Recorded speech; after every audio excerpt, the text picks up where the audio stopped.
Sobat ekspor, pernah kepikiran nggak sih gimana caranya barang dari luar negeri bisa sampai ke tangan kita dengan aman? Atau siapa yang sebenarnya bertanggung jawab atas biaya pengiriman, bea cukai, dan risiko kalau ada barang yang rusak di perjalanan? Nah, di dunia perdagangan internasional, ada yang namanya Incoterms atau International Commercial Terms. Incoterms ini adalah aturan internasional yang ngejelasin siapa yang harus nanggung biaya, siapa yang harus ngurus barang selama pengiriman, dan kapan tanggung jawab barang berpindah dari penjual ke pembeli. Coba bayangin, kalian pesan barang dari luar negeri, tapi tiba-tiba di tengah jalan kamu dikasih tahu kalau ada biaya tambahan yang nggak kamu duga sebelumnya. Rasanya pasti kesel dan bingung. Kan, dengan adanya aturan ini, nggak ada lagi drama salah paham soal ongkos kirim, asuransi, atau urusan bea cukai. Semuanya udah diatur dari awal biar transaksi lebih lancar dan adil buat kedua belah pihak. Pada dasarnya, Incoterms mengatur hak dan kewajiban seller dan buyer dalam perdagangan internasional, memastikan setiap pihak paham tanggung jawabnya. Inilah yang membuat Incoterms jadi bagian penting dalam transaksi global agar meminimalisir kesalahpahaman, bikin proses pengiriman lebih gampang, ngurangin risiko ribut-ribut atau sengketa. Biar lebih jelas, yuk kita bahas beberapa jenis Incoterms yang sering dipakai dalam perdagangan internasional. 1. EXW, EXWorks. Kalau pakai aturan EXW, seller cuma bertanggung jawab sampai barangnya siap diambil di tempatnya. Misalnya di gudang atau pabrik. Setelah itu, semua biaya dan risiko pengiriman ditanggung buyer. Mulai dari biaya angkut, asuransi, pajak impor, sampai barang tiba di tempat tujuan, semuanya jadi urusan buyer. Jadi kalau pakai EXW, buyer harus siap ngurus semuanya sendiri dari awal sampai akhir. 2. DAP, Delivered at Place. Dalam DAP, seller bertanggung jawab buat ngirim barang sampai ke lokasi yang sudah disepakati. Semua biaya dan risiko selama pengiriman ditanggung oleh seller. Tapi, begitu barang sampai dan siap dibongkar, tanggung jawabnya pindah ke buyer.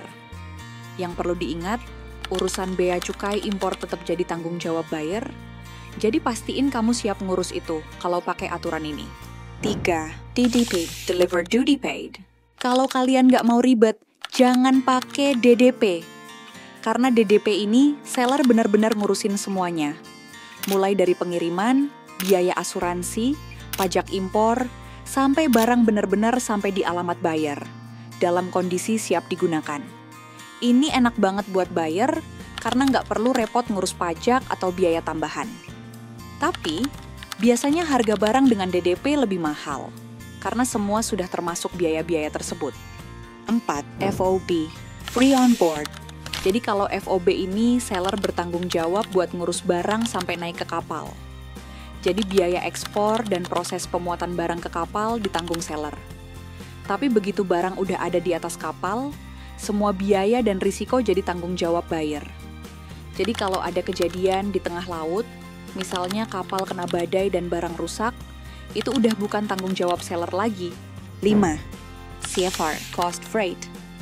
Mirip kayak FOB, tapi di CFR, seller juga harus menanggung biaya pengiriman barang sampai ke pelabuhan tujuan yang sudah disepakati. Tapi yang perlu diingat, meskipun ongkos kirim ke pelabuhan tujuan ditanggung seller, risiko barang tetap berpindah ke buyer begitu barang sudah naik ke kapal.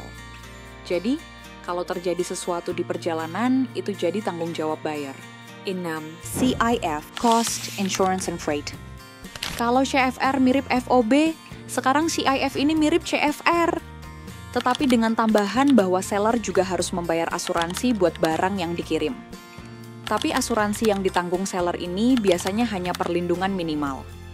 Kalau buyer mau perlindungan lebih luas, misalnya buat ganti rugi penuh kalau barang hilang atau rusak, buyer harus bayar sendiri tambahan asuransinya. Jadi, sekarang udah lebih paham kan kenapa Incoterms itu penting? Dengan adanya aturan ini, semua pihak yang terlibat dalam perdagangan internasional bisa lebih tenang karena mereka tahu tugas dan tanggung jawab masing-masing. Incoterms bikin transaksi jadi lebih transparan, lebih terorganisir, dan pastinya lebih adil buat semua orang. Kalau suatu saat nanti sobat ekspor tertarik terjun ke dunia bisnis internasional, Pastikan kalian paham Incoterms mana yang paling sesuai buat transaksi. Biar makin siap, pakai fitur risetin dari expert Indonesia buat dapetin riset pasar yang lengkap dan akurat. Cukup buka Export ID, masuk ke halaman risetin, dan cari tahu peluang terbaik buat bisnismu di pasar internasional. Jangan sampai salah pilih dan malah rugi di tengah jalan ya sob. Good luck! Tetap semangat dan salam ekspor!